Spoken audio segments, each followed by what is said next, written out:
Life time science நேயர்களுக்கு வணக்கங்க. இப்போ நம்ம பார்க்குறது என்னன்னு கேட்டிங்கன்னா, இப்போ வந்து ஒவ்வொரு நட்சத்திரத்துக்கும் நம்ம பிறந்த நட்சத்திரம் இருக்கு இல்லையா?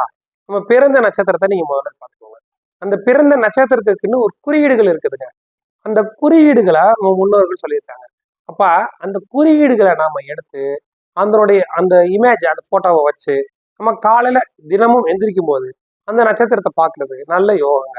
அதே மாரி நம்ம தொழில் செய்ற இடமா இருந்தாலும் பரவால்ல. நம்ம வந்து இங்க அந்த இமேஜ நம்ம அங்க வச்சுக்கலாம். அத பார்க்குறது நல்ல யோகம்.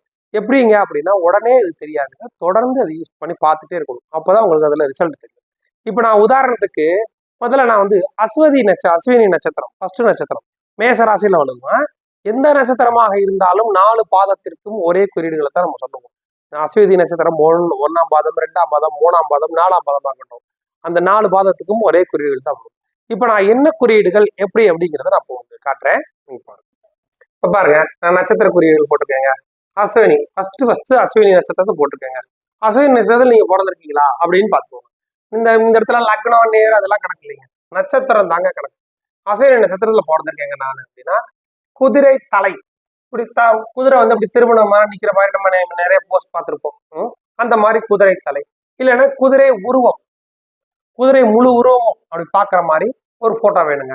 இல்லைங்க எனக்கு ரெண்டு சேர்ந்த மாதிரியே பண்ணலாம். நீங்க எப்படின்னு கேட்டீங்கன்னா, குதிரை இப்படி திரும்பி நின்ன மாதிரியே, குதிரை தலையும் தெரிகிற மாதிரி, அதனுடைய உருவமும் தெரிகிற மாதிரி ஒரே போட்டோவை கூட நீங்க வச்சுக்கலாம். ஏதோ ஒண்ணு நீங்க வச்சுக்கணுங்க. வச்சுக்கிட்டு அதை டெய்லி காலையில எந்திரிக்கும் போது நீங்க வந்த உடனே இந்த இந்த இமேஜ்ல குளிக்கணுங்க.